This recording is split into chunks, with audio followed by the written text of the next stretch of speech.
Hey guys, welcome back to my channel. It's Lexi, and as you already know, this is going to be Chit Chat Get Ready with me and the movie Detroit, how it like rattled me to my core, how it triggered me in a lot of different ways, and kind of like a review. Let's talk about the movie. If you haven't seen the movie, then I would not recommend watching this video unless you just know the history, the true story. Then you don't really care for spoilers, because it's not really spoilers because you already know what's gonna happen. So then you could watch this video with me, we could chit chat, talk about it in the comment section down below. That was one disclaimer. The other disclaimer is that I may very well be using profanity depending on how rattled up I get. So this is like a fair warning. If that upsets you, if you don't like it, go ahead and give me a like because you like me, and then you can go about your business. If you have not seen the movie, then you can favorite this video or hit watch later. Watch the movie on your own time and then come on back and talk to your girl. So let's get into it. I'm going to do my makeup because I felt like that would be the most appropriate, not really appropriate, but that would be like the more entertaining thing to do in terms of just like watching me talk for 10,000 years. Also, I asked you guys on Instagram if I should do this video, and a couple of you guys responded and said yes, and nobody said no, so here we are. You already know I like to do more socioeconomic, semi-political videos every now and again, centered around race, and yeah, because I'm black, and most of you guys, if not all of you guys, are black. So I like to talk to you guys about black people issues and get your opinion, and just have like and just basically like let things out that I need to let out. So if you're new here, or if you haven't seen my other videos that obviously don't get the same views that my hair videos get, because you guys are here for hair, most of you, but thank you for those of you who support me regardless of what I post. Shout out to you, Tab, Karen. I mean, there's plenty more. JoJo, like, y'all support me, so shout out to y'all. I know you're gonna watch this video, I know you're gonna comment, so shout out to you. Sade, shout out to you. I'm forgetting a few of you guys, but like, just know, like, I love y'all. But flash rewind. I have a couple of videos. I'll put a playlist, maybe I'll call it something interesting, and I'll put it above up here in the cards. But I have a video about my hair being ugly, or R-type 4 hair being ugly. I have a video about Black Boy Joy and romp hymns and the homophobic tendencies of black community. I have another video about black men, the millennial black men, just being so against black women in general on Twitter and in public places. So like on the internet, and being so open about their hate for black women. So I have a video about that, so I'll link them somewhere around here, and this is just going to be another addition to that video, those videos. This one is definitely my most emotional I've ever been, probably. Like, let me tell y'all, when I left watching Detroit, I was in shambles. I was a puddle. I was crying so much, and if you've seen the movie, maybe you were crying too, maybe not, I don't know. I was bawling my eyes out. I was distraught. So, and I couldn't really pinpoint why up until I got home and I was like reading articles, and I was like on Twitter, and I noticed the trend, and I realized how triggered that movie made me. So I have a little bit of notes, and I have pulled up the names of the characters as well, so we're not like saying like, oh, that kid or that kid, because I don't remember their names. So I pulled the notes, so whatever, we're gonna hurry up and start. My first issue that I had with this movie was they were showing us, you know, these riots. Like, they showed us one event that led to the riot, and which was the police, you know, arresting those black people that were having an illegal after hours party at a non-party venue, and they were just celebrating someone coming home from war. And not saying that that was inaccurate. I'm not saying that that was, you know, not factual, but it was depicted so poorly, and it put black people in a really bad light. And this whole movie, in my opinion, put black people in an awful light. It put us in a light of, we're just violent, crazy, we act out, and yeah, those kids shouldn't have died, and they were good kids and they deserve to live. But shit, there was rioting in the streets, and what else? I mean, come on. We'll get into that later. So it brought the riots. It just happened so fast, and they briefly, and I mean, and if you watch the movie, you know, briefly touched on the socioeconomic and political issues that were happening in Detroit prior to the riots. They briefly, it wasn't like, oh, one night the police arrested a couple of black people or 3 vanfuls of black people, and then it's like, oh, we're rioting. It wasn't like that. And if you have no knowledge of that, and my issue really is for the white Americans watching this film that do not understand their privilege or don't understand the nuances of being black in America, that watch a movie like this and feel knowledgeable, because you're not. And because the movie was very poorly and improperly, it was poor storytelling. That's what it was. Poor storytelling. Because there was no backstory. And there are people that don't know about American history, especially within the black civil rights realm. So I think it was very, very, very poor storytelling on their part to leave out the reasons why. And that was a huge thing for me. They left out so many things in terms of the reasons why people were rioting in the streets. And that van situation was not the first straw. It was the freaking last straw, you know? And that was a big part that was like, what the hell? Are you joking? So then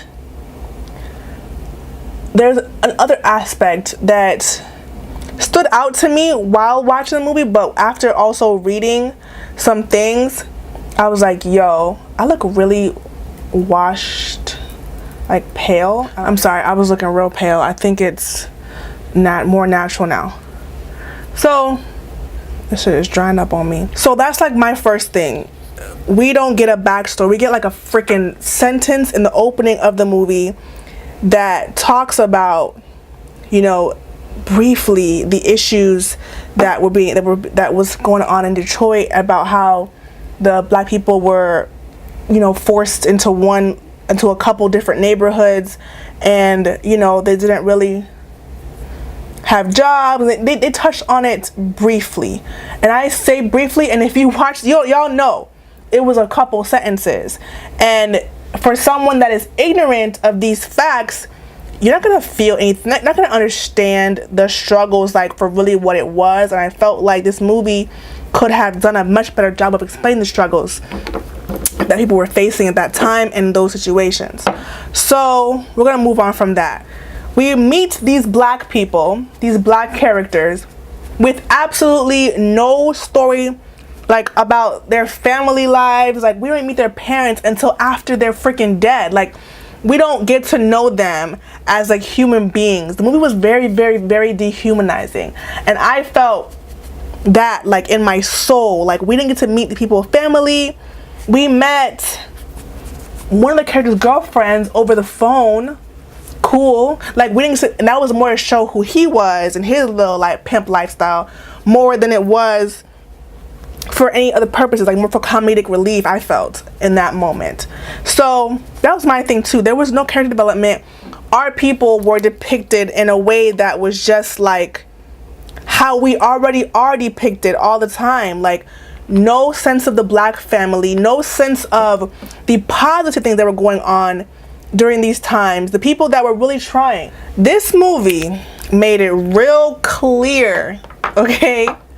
And I mean clear as clear can be, that the cops that did these egregious acts were bad apples. Those were the bad cops. Everybody else, like everybody else in the film, had no part other than turning a blind eye. Some people played cover-up roles, But for the most part, this film did everything it possibly could to say, we know all cops are not bad. Don't worry, white America. I got y'all. And that's like, are you kidding? So we can't tell stories now without tiptoeing around the fact that no, it wasn't a couple different bad apples. Yes, they were crazy as hell. Yes, they were bad apples, but the bunch is not a freaking clean and clear, perfect bunch. And that is like a big thing that really pissed me off too. Like, so trying to tell me that the bad apples committed those murders, committed all the harassment, and just like, but the rest of the police force was just like, oh my god, this is so bad. No, because if that was the case, they would have been convicted. If that was the case, people would be convicted right now in 2017. Officers right now would be convicted. They wouldn't be out here living life just like out of jail, murdering young black men currently, and women. All right, on track, Lexi. They made it very clear from the beginning of the movie, from when we met the main antagonist, which I will say his name right now, I forgot it. We met Officer Cross. They made it very clear from those moments, he was a crazy motherfucker. Like, he was crazy. That's about it. And there were a few like him, his partners included, that were a little off, but his superior gave him a slap on the wrist for murdering a young black man. Everybody hates Chris's character early on in the film. Yes, he told him he was a little off. He told him to calm down. He told him, like, I'm recommending murder, blah, blah, blah. But go back on the streets. Keep your head clear. What?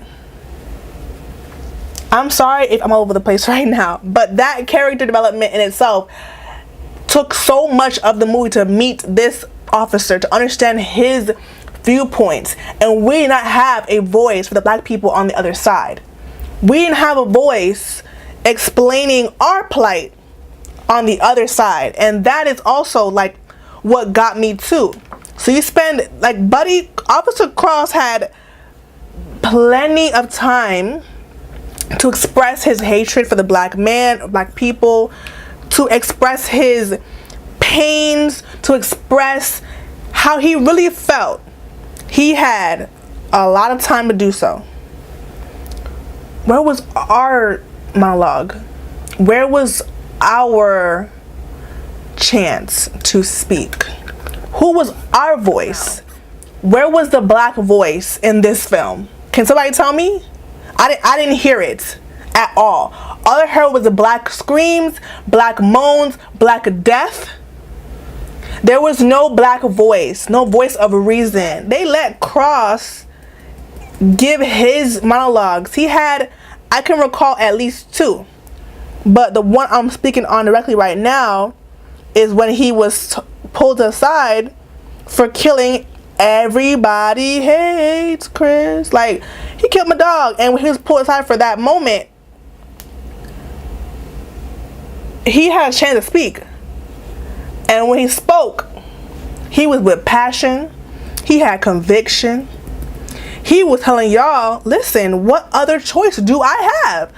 The man was running, and when you run as an officer, I think you're guilty. Am I wrong for that? You know how many comments in 2017 say the exact same thing? Do y'all know? I see it. Whenever a black person is killed by the police and they happen to have been running, then they must be guilty. And that was his whole speech, and his speech was believable and believed by so many people in white America at the moment. So I felt like that was an important time to express how false and how sickening that message is. And I personally don't think they did a good job of that at that moment.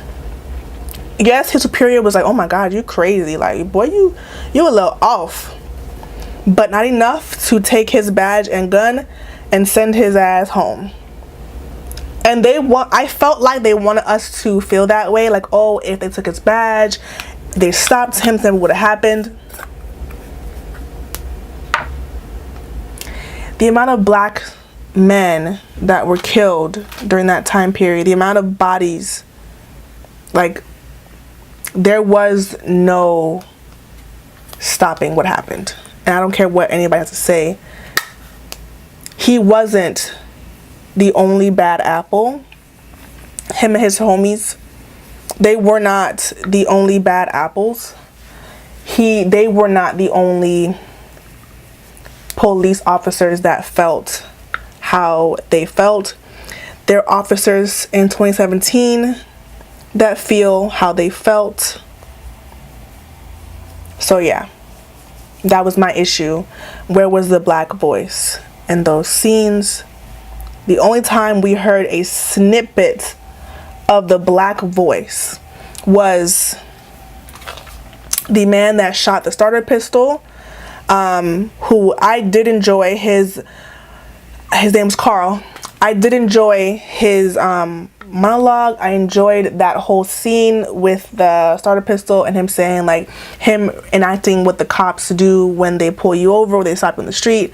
I enjoyed that. I felt like that was very, very realistic, and it was very true, and it was very well depicted. So I enjoyed that, and I felt like that was the only time we heard the black voice, but it was only about police and when they stop you, when they bother you, but not really about anything else that was going on at the time and going on right now today. Before we get into the actual death scene and all of the forever long beatings and all that stuff, before we get into that, I want to get into white women. So this movie further reminded me of white women and like this, how can I say this? It reminded me of white women and this idea that black men have of them, and it upset me so much, not because of any other reason other than, like, this is so inherent, like all of this how they idolize the white woman. And I felt so connected to the present day when you have these rappers and athletes that really, really just love them some white women in a way that is like unlike anything you ever seen, you know. And it was just so sad to me at the end of the movie when one of the mothers or grandmothers said this never would have happened if the girls were not white. And that may or may not be true. It very well may be true, because that was a huge trigger for those cops, and it was just like disgusting how angry the cops were, and it bothered me how the young boys were just so enamored with these women. And I just, like, I was triggered as a black woman thinking about present day and thinking about just how as a culture they always uplift the white women and like they're this like angelic creature, and the movie depicted them in that light. But it depicted them as like somewhat of so desirable to the black man, which was a true thing. It didn't make that up, and it still is true today. But I just was so bothered by that, and that's more of like bothered by the actual story than bothered by the storytelling of the movie. So, and just like how trash, it reminded me of how trash things are presently when it comes to black men, and just the obsession that they have, not all obviously, with the white women, and just like how that has never gone away. And I was also reminded, this is totally off topic I guess, of how white America has made us hate ourselves. They have like physically abused, murdered, assaulted in so many ways, physically, and then mentally made us hate ourselves on the other side. So we have majority of our culture, of our black culture, feeling less than, feeling ugly, feeling beneath their white counterparts, whether that be in relationships, whether that be in whatever, it don't matter what it is. We have that going on. And then we have the physical abuse when it comes to murder and abuse that happens currently and back in the day of the black bodies, the assault on black bodies mentally and physically. And if you know anything about history, this is what I'm saying right now is nothing new. It's nothing out of the box. I was reminded of that while watching this film, and it was very upsetting. So now I want to talk about two more things, really, nothing else. One of the things I want to talk about is the entire scenario that went on with the police brutalizing, killing these black men. It was very, very hard to watch. It was hard to watch for various reasons, obviously because it was very brutal, and it just is sad regardless of who you are. It's freaking sad. But the sheer fact that they were innocent and they were young and they just like happened to be there and they just were like living their lives, just being black, got them murdered and abused, just took so much out of me. And that movie made all this stuff happen for so long. Like, the abuse was so long, guys. The abuse was so long, and it had like seemingly no freaking end. Like, it seemingly had no end. I was like, yo, when is this shit gonna be over? We get it. Like, we fucking get it. They're awful. They're fucking awful. The shit sucks. Can we have the ending? Like, I was getting so tired of the abuse, and oh my gosh. So then let's talk about the security guard. I almost forgot about him. Let's not pretend like we all don't know someone or are not someone that would be the protector of yourself and your community in terms of just like not inciting drama, not and if you know that you are at risk of being killed, you know, or your fellow people that look like you that you may care about are at risk of being murdered, you're going to be the protector. I'm not saying that, I feel like I understood him 100%, you know, and the scene where he gets arrested and they're like telling him like, yeah, it's on you, you committed the murders. When I tell y'all I was bawling, I was bawling because like, yo, my guy didn't kill nobody. Could he have helped? Let's be honest, could he have helped? We all know he couldn't have done nothing about that. What could he have done? Left? He would have been up on that wall, and he knew that.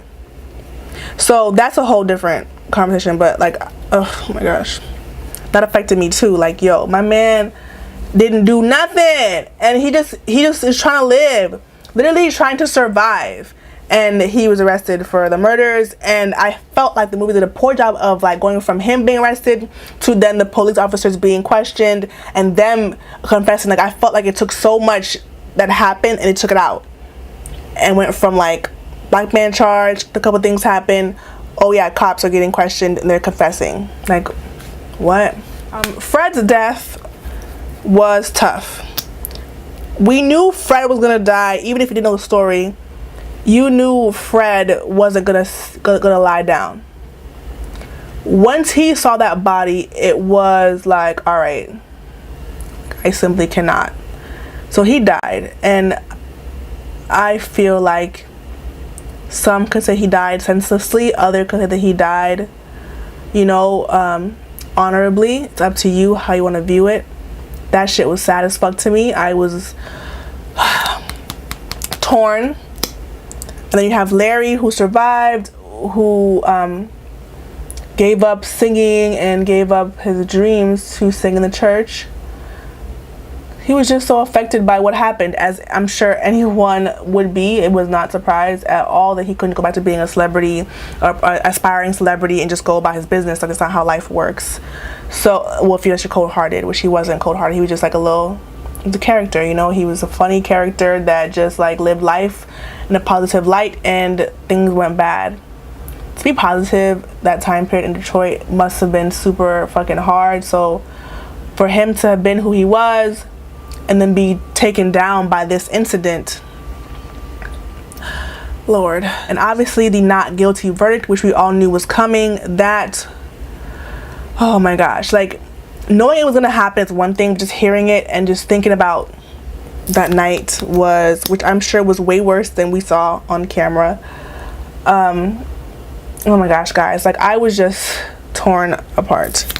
And I realized it was because we didn't get our voice heard at all in this movie. I almost forgot the scene that really hurt me and that really reminded me of the trash that was this depiction of this piece of history, was when Larry had left and he escaped, or he was let go, and he was running, and he was a cop approached him, and the cop was like, oh my God, who would do this to you?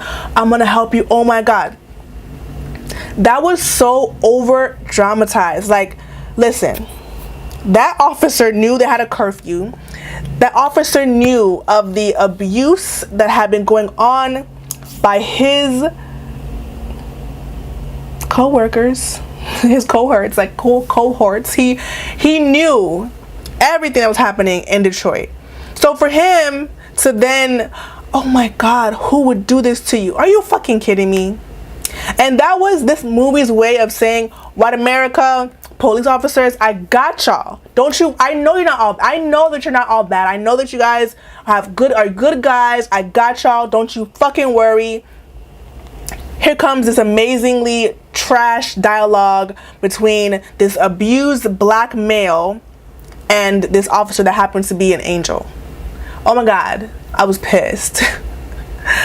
Oh my God, I was pissed. And yeah, I just really want white America and white folks and white artists and white movie makers, white writers to stop trying to depict our history like they're doing. I just really want them to stop. I really want it to just like cease and desist, because, you know, I'm gonna do my hair while I'm here.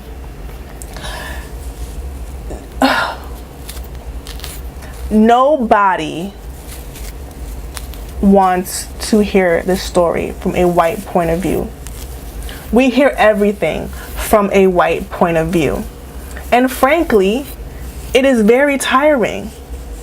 Nobody wants to hear it. And yeah, there's a lot more that I could say on this topic. Obviously, there's a lot more things that happened in the movie that were absolutely disgusting. And I'm going to leave an article to this Huffington Post, that Portia the historian. If you haven't seen our video on the black girl tag, I will link it above my face. But she sent me this article, and it was everything that I was thinking and more. And I'll put that down below. I will link that article down below. Please read it if you watched the movie and you want some more insight. If what I'm saying touched you in any way and you want to get some more information, definitely read the article. Okay guys, so that is the end of this video. That is the end of my review / rant on the Detroit movie. I hope that you guys, I don't know, got something out of it. Comment down below your thoughts, opinions, etc. Share this video with anyone that has not seen the movie, that has seen the movie, that you want to talk about it with. Share it with them, have a dialogue with them. Let me facilitate that for you guys. I hope it wasn't that bad of a watch, and I will see you guys in the next one.